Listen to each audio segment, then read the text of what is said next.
Hello friends, আপোনালোক সকলোকে মোৰ মৰমৰ ইউটিউব চেনেল মাইণ্ডহাণ্টাৰ অবিনাশ কিশোৰলৈ স্বাগতম জনাইছো।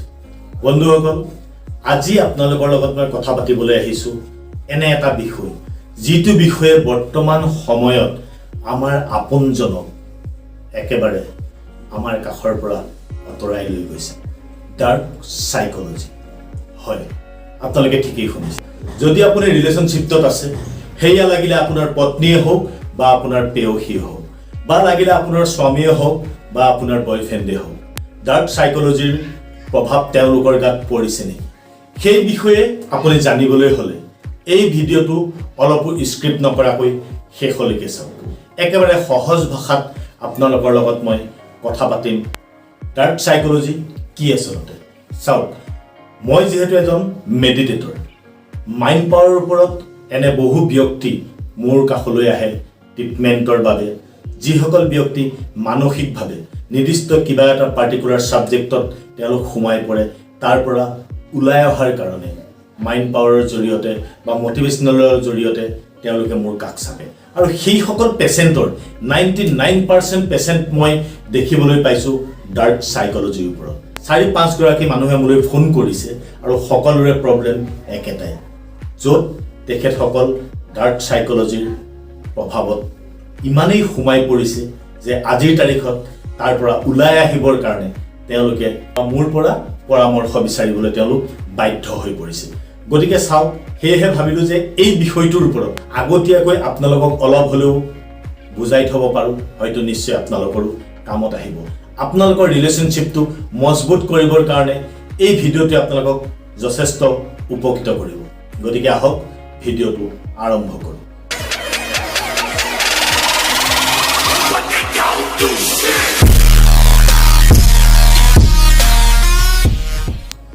আজি আমি কথা পাতিম ডাৰ্ক সাইকোলজি। ডাৰ্ক সাইকোলজিৰ বিষয়ে কথা পাতিবলৈ যাওঁতে আচলতে আমি প্ৰথমেই জানি ল'ব লাগিব ডাৰ্ক সাইকোলজি কি আচলতে। চাওক, একদম সাধাৰণ ভাষাত যদি মই আপোনালোকৰ লগত কথা পাতোঁ, তেতিয়াহ'লে ক'ব লাগিব যে ডাৰ্ক সাইকোলজি আপুনি ধৰি ল'ব পাৰে এটা আপোনাৰ ব্লেক মেজিক বুলি ধৰিব পাৰে, যে এজন ব্যক্তিয়ে আন এজন ব্যক্তিক ব্লেক মেজিকৰ জৰিয়তে যিবিলাক আমাৰ সমাজত প্ৰচলিত শব্দ, যে বশ কৰিছে বা নিজৰ হাতৰ মুঠিত ৰাখিছে, এনেকুৱা ধৰণৰ যিখিনি প্ৰচলিত হৈ আছে, তো এজন মানুহে ডাৰ্ক সাইকোলজিটো আচলতে ডাৰ্ক সাইকোলজি ব্যৱহাৰ ক'ত হয়। আপোনালোকে হয়তো সাইকোলজিৰ বিষয়ে জানেই। ডাৰ্ক সাইকোলজি কি আচলতে? ডাৰ্ক সাইকোলজিটো আচলতে ব্যৱহাৰ কৰা হয় যিখিনি পেৰানৰ্মেল এক্টিভিটিজ যাৰ গাত দেখিবলৈ পোৱা যায়। ধৰক আমি সহজ ভাষাত যদি ক'বলৈ যাওঁ, ভূত লগা মানুহ, যাক আমি ভূতে পোৱা বুলি কওঁ, তেনেকুৱা ধৰণৰ ব্যক্তি হওক, বা ক্ৰিমিনেল মাইণ্ডৰ মানুহ, যিসকল অপৰাধী, তেওঁলোকক প্ৰভাৱিত কৰি কথাৰে ডাৰ্ক সাইকোলজিৰ জৰিয়তে তেওঁলোকৰ মনৰ কথাবিলাক উলিয়াই পেলোৱা হয় আৰু তেওঁলোকে সেইখিনি কথা ক'বলৈ বাধ্য হয় যিখিনি তেওঁলোকৰ মনৰ মাজত সোমাই থাকে, যিখিনি কথা তেওঁলোকে পুলিচ প্ৰশাসনৰ আগত ক'ব নোখোজে, তেনেধৰণৰ কথাসমূহ ডাৰ্ক সাইকোলজিৰ জৰিয়তে উলিয়াই অনা হয়।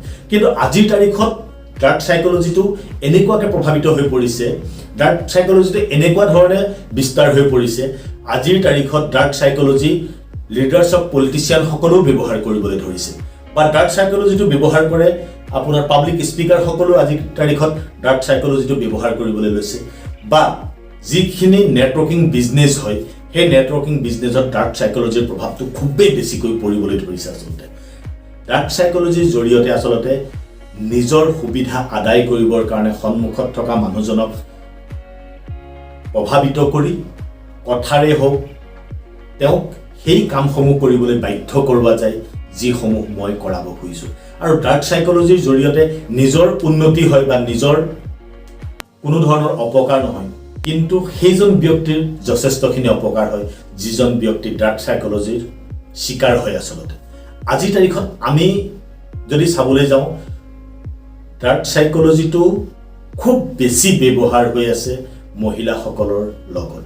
কাৰণ চাওক, আমি পুৰুষসকলে বিভিন্ন কামত আমি ব্যস্ত থাকোঁ, যাৰ কাৰণে আমি আমাৰ নিজৰ পৰিয়ালক আমি সময় দিব নোৱাৰোঁ, বা আমাৰ ৰিলেশ্যনশ্বিপত থকা আমাৰ ভালপোৱা সেই ব্যক্তিসকলক আমি সময় দিব নোৱাৰোঁ, যাৰ কাৰণে সেই তৃতীয় ব্যক্তিজনে তাৰ সুবিধা উঠায়। ধৰি লওক, আজি আপুনি আপোনাৰ স্বামীৰ পৰা সেই সময়খিনি পোৱা নাই, ভাত খালে নে নাই, যিখিনি কেয়াৰ এগৰাকী মহিলাই বিচাৰে বা এজন পুৰুষে পত্নীৰ পৰা বা পেয়সীৰ পৰা যিখিনি বিচাৰে সেইখিনি যদি নাপায়, সেই বস্তুখিনিয়ে যদি ছ'চিয়েল মিডিয়াৰ জৰিয়তে মেছেজৰ জৰিয়তে তৃতীয় এজন ব্যক্তিয়ে যদি সেই কেয়াৰখিনি লয়, তেতিয়া লাহে লাহে সেই ডাৰ্ক চাইক'লজিৰ জৰিয়তে এনেকুৱাও হ'বগৈ পাৰে কোনো কমিটমেণ্ট নোহোৱাকৈ সেইজন ব্যক্তিৰ লগত শাৰীৰিক সম্পৰ্ক পৰ্যন্তলৈকে হৈ পৰিছে, যাৰ পৰা আজিৰ তাৰিখত সেইগৰাকী মহিলাই উদ্ধাৰ হ'বলৈ চেষ্টা কৰিছে, তেওঁক মানসিকভাৱে পাহৰি পেলাবলৈ চেষ্টা কৰিছে, কিন্তু পাহৰিব পৰা নাই। প্ৰতিটো মুহূৰ্তত তেওঁক ডিষ্টাৰ্ব কৰি আছে, যাৰ কাৰণে তেওঁলোক আহি বা আমাৰ নিচিনা মানুহৰ লগত যোগাযোগ কৰি তেওঁলোকে তাৰ পৰা উদ্ধাৰ হ'বলৈ চেষ্টা কৰিছে। চাওক, আজি একদম চিম্পুল কথা এটা, মই মোৰ পৰিয়ালক যদি সময় নিদিওঁ, পৰিয়ালে যিকণ সময় বিচাৰে বা যিখিনি কেয়াৰ বিচাৰে, সেই কেয়াৰখিনি যদি তৃতীয় এজন ব্যক্তিয়ে লয়, যে তুমি ভাত খালানে নাই, যে ঠিক আছে তুমি এতিয়ালৈকে ভাত খোৱা নাই, মনটো মাৰি নাথাকিবা, ঠিক আছে তুমি উঠা যোৱা, মই কৈছোঁ নহয় এতিয়া ডাইনিং টেবুলত যোৱা, তুমি ভাত বাঢ়িলা, অ'কে এতিয়া তুমি ভাতকেইটা খোৱাচোন, মই কথা পাতি আছোঁ তোমাৰ লগত, তুমি খোৱা, ভাত খালানে, এনেকুৱা ধৰণৰ কিছুমান শব্দৰে ডাৰ্ক চাইক'লজি ইয়াকেই কোৱা হয় আচলতে। এনেধৰণে সেই মহিলাগৰাকীক প্ৰভাৱিত কৰে, যাৰ ফলত ক্ৰমান্বয়ে সেই মহিলাগৰাকী সেই ব্যক্তিজনৰ প্ৰতি বা সেই ব্যক্তিজন সেই মহিলাগৰাকীৰ প্ৰতি লাহে লাহে আকৰ্ষিত হ'বলৈ ধৰে। কিন্তু তেওঁ জানে যে তেওঁৰ জীৱনত আৰু দ্বিতীয় এজন ব্যক্তি আছে, কিন্তু সেইজনৰ পৰা সেই বস্তুখিনি নোপোৱাৰ ফলত তেওঁ সেই তৃতীয় ব্যক্তিজনৰ পৰা যেতিয়া সেইখিনি পাইছে, পোৱাৰ ফলত ক্ৰমান্বয়ে তেওঁৰ প্ৰতি আকৰ্ষিত হৈ গৈ থাকে। আৰু হয়তো এটা সময়ত এনেকুৱাও পৰিস্থিতিৰ সৃষ্টি হয় যে কোনো ধৰণৰ কমিটমেণ্ট নোহোৱাকৈ তেওঁৰ লগত শাৰীৰিক সম্পৰ্ক স্থাপন কৰা পৰ্যন্তলৈকে তেওঁলোক ৰাজি কৰাব পাৰে। কাৰণ এজন চেলফিছ ব্যক্তিৰ কাৰণে ডাৰ্ক চাইক'লজিটো এনেকুৱা এটা শক্তিশালী অস্ত্ৰ হয়, যিটো অস্ত্ৰ পৃথিৱীত আৰু ক'তো নাই। এজন ব্যক্তিক মানসিকভাৱে বহুত আঘাত কৰিব পাৰে ডাৰ্ক চাইক'লজিৰ জৰিয়তে। চাওক, যদি আপুনি ৰিলেশ্যনশ্বিপত আছে, তেতিয়াহ'লে সদায় এটা কথা মন কৰিব, যাতে আপোনাৰ সেই ৰিলেশ্যনশ্বিপটোত তৃতীয় এজন ব্যক্তিয়ে ডাৰ্ক চাইক'লজিৰ জৰিয়তে আপোনাৰ জীৱনত কোনো ধৰণৰ প্ৰভাৱ পেলাব নোৱাৰে। সদায় তাৰ কাৰণে আপুনি সতৰ্ক হৈ লওক। আৰু ইয়াৰ বিষয়ে মই অধিক তথ্যৰে আপোনালোকৰ কাষলৈ আহিম পৰৱৰ্তী কিছু ভিডিঅ'ত। কাৰণ আজি ভাবিলোঁ, যিহেতু মোৰ কাষত আজি খুব কম দিনত এনেকুৱা কিছুমান কথা লৈয়ে ফোন আহিবলৈ ধৰিছে বা তেওঁলোকে মোৰ পৰা সমাধান বিচাৰিছে যে সেই মানসিক চিন্তাটোৰ পৰা কেনেধৰণে তেওঁলোক উদ্ধাৰ হ'ব পাৰে। গতিকে সেই ভাবিয়ে এই ভিডিঅ'টো বনালোঁ। যদি আপোনালোকৰ এনেকুৱা ধৰণৰ ভিডিঅ' পুনৰ পাব বিচাৰে, তেতিয়াহ'লে মোৰ ভিডিঅ'টো লাইক কৰি দিব, শ্বেয়াৰ কৰিব, আৰু লগতে যিসকলে এতিয়ালৈকে মোৰ চেনেলটো ছাবস্ক্ৰাইব কৰা নাই, প্লিজ প্লিজ প্লিজ মোৰ চেনেলটো ছাবস্ক্ৰাইব কৰি দিব, যাতে আপোনালোকৰ কাৰণে এনেকুৱা ভিডিঅ' বনাবলৈ মই উৎসাহ পাওঁ। তেতিয়ালৈকে আপোনালোক ভালে থাকক, সুৰক্ষিত থাকক।